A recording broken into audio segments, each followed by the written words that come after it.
বিধানসভা ভোটের পর তৃণমূলের বেশিরভাগ নেতা জনপ্রতিনিধি বিধায়ককে লক্ষ্য করে ডিম ছোড়া হচ্ছে। সাধারণ মানুষের ক্ষোভের বহিঃপ্রকাশ সামলাতে কার্যত হিমশিম খেতে হচ্ছে তাদের সঙ্গে থাকা পুলিশ কর্মীদের। আজ যার পোশাকি নাম ডিম থেরাপি।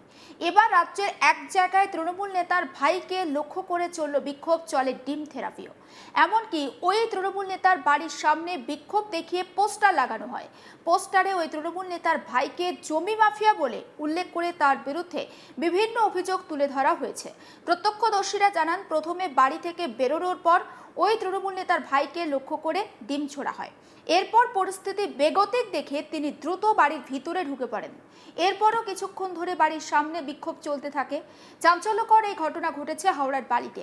তৃণমূল নেতা সনাতন গোস্বামীর ভাই চন্দন গোস্বামীকে লক্ষ্য করে বিক্ষোভ, ডিম থেরাপির অভিযোগ সামনে এসেছে। ঘটনাকে কেন্দ্র করে গোটা এলাকায় চাঞ্চল্যের সৃষ্টি হয়েছে। স্থানীয় সূত্রে জানা যায়, ঘটনাটি বালির গোস্বামীপাড়া এলাকার ঘটনা। এদিন একদল বিক্ষোভকারী চন্দন গোস্বামীর বাড়ির সামনে জড়ো হয়ে প্রতিবাদ বিক্ষোভ দেখায়। বিক্ষোভ চলাকালীন তার বাড়ির সামনে একাধিক পোস্টার লাগানো হয়।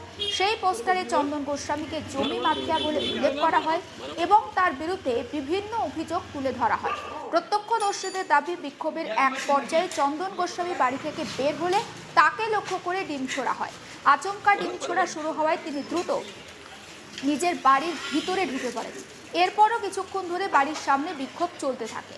ঘটনার খবর পেয়ে তবে ওই ঘটনার জেরে এলাকায় রাজনৈতিক একটা চাপানুতোর তৈরি হয়েছে। কে বা কারা এই বিক্ষোভের পিছনে রয়েছে তা খতিয়ে দেখা হচ্ছে। উল্লেখ্য, বালি এলাকায় এর আগেও ডিম থেরাপিকে কেন্দ্র করে একটা রাজনৈতিক বিতর্কের সৃষ্টি হয়েছিল। ফের একই ধরনের ঘটনার পুনরাবৃত্তিতে রাজনৈতিক মহলে নতুন করে আলোচনা শুরু হয়েছে। যদিও এই অভিযোগের বিষয়ে চন্দন গোস্বামী বা তৃণমূল কংগ্রেসের পক্ষ থেকে এখনো পর্যন্ত কোনো প্রতিক্রিয়া পাওয়া যায়নি। 2026-এর বিধানসভা নির্বাচনের ফল ঘোষণার পর রাজ্যের রাজনীতিতে একটি নতুন শব্দ বারবার আমরা শুনতে পাচ্ছি, সেটি হলো ডিম থেরাপি। একসময় রাজনৈতিক প্রতিবাদের ভাষা ছিল কালো পতাকা, স্লোগান, বিক্ষোভ, ঘেরাও কিংবা স্মারকলিপি। এখন সেই তালিকায় যোগ হয়েছে ডিম ছোড়া। ঘটনাগুলো শুধু বিচ্ছিন্ন নয়, বরং রাজ্যের বিভিন্ন প্রান্তে শাসক দলের জনপ্রতিনিধি, নেতা কিংবা তাদের ঘনিষ্ঠদের ঘিরে এমন অভিযোগ সামনে আসছে। ফলে প্রশ্ন উঠছে, এটা কি নিছক কিছু মানুষের ক্ষোভের বহিঃপ্রকাশ, নাকি বাংলা রাজনীতিতে জনমনের একটা পরিবর্তনের প্রতীক?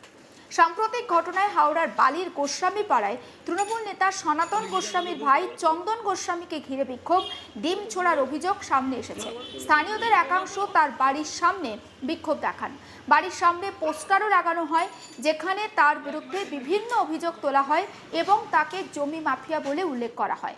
তবে ওই অভিযোগগুলোর স্বাধীনভাবে প্রমাণিত সত্যতা এখনো পর্যন্ত প্রতিষ্ঠিত হয়নি এবং এই বিষয়ে চন্দন গোস্বামী বা তৃণমূল কংগ্রেসের পক্ষ থেকে এখনো পর্যন্ত কোনো প্রতিক্রিয়া দেওয়া হয়নি। কিন্তু রাজনৈতিকভাবে ঘটনাটি খুব গুরুত্ব এখানে, কারণ মানুষের ক্ষোভের ভাষা বদলেছে। একটা সময় ছিল যখন আমরা দেখতাম যে ভোটে জিতে যাওয়ার পর একজন বিধায়ক বা নেতার এলাকায় প্রবেশ মানেই ছিল ফুলের মালা, মিষ্টি আর সংবর্ধনা। আজ সেই বাংলায় কোথাও কোথাও সেই নেতাদের পুলিশের নিরাপত্তার মধ্যে চলাফেরা করতে হচ্ছে। কোথাও কালো পতাকা, কোথাও বিক্ষোভ, কোথাও আবার ডিম ছোড়ার অভিযোগ।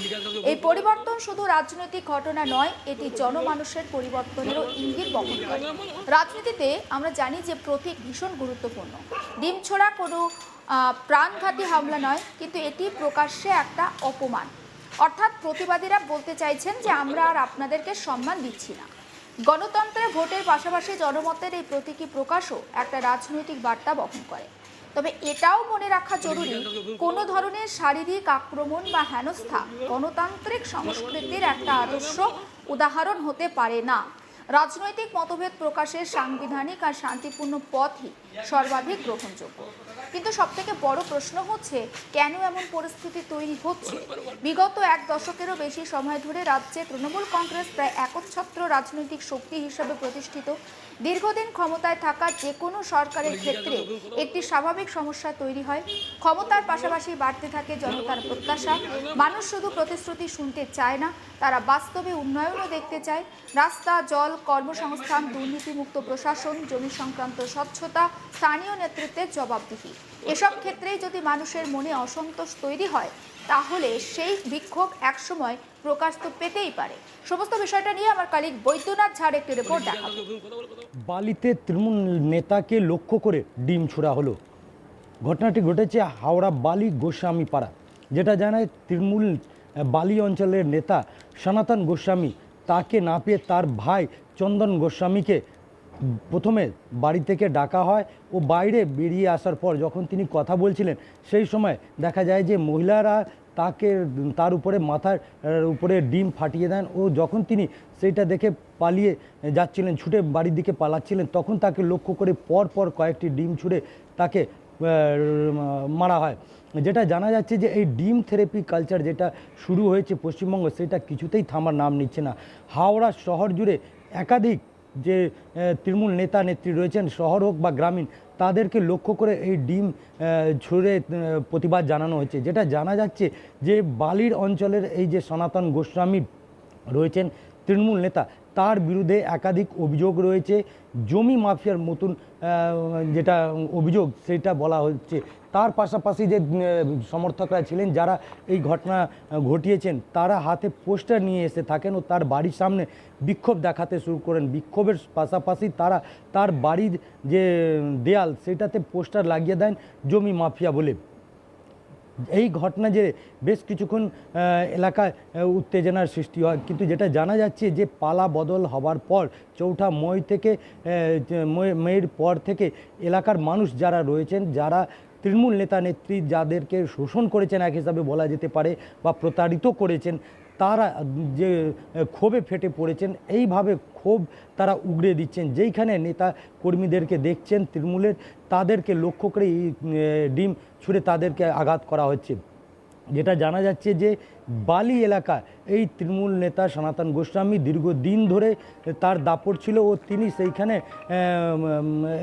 বহু মানুষকে প্রতারিত করেছেন। আর সেই প্রতারিত করার ফলে তাকে যেটা রয়েছে যে ডিম ছুঁড়ে তাকে লক্ষ্য করে ডিম ছোড়া হয়েছে। আর এই ঘটনা জেরে বেশ কিছুক্ষণ এলাকার উত্তেজনা হয়। এলাকার মানুষদের বক্তব্য যে তারা যখন শাসনে ছিলেন সেই সময় তারা বহু মানুষকে প্রতারিত করেছেন, সেই রাগ মানুষ ফুঁসছিল। আর যখন এই সরকার বদল হয়েছে তারপরে এলাকার মানুষরা এই ঘটনার যে প্রতিবাদ রয়েছে সেই প্রতিবাদ ডিম থেরাপি দিয়ে শোধ করছেন।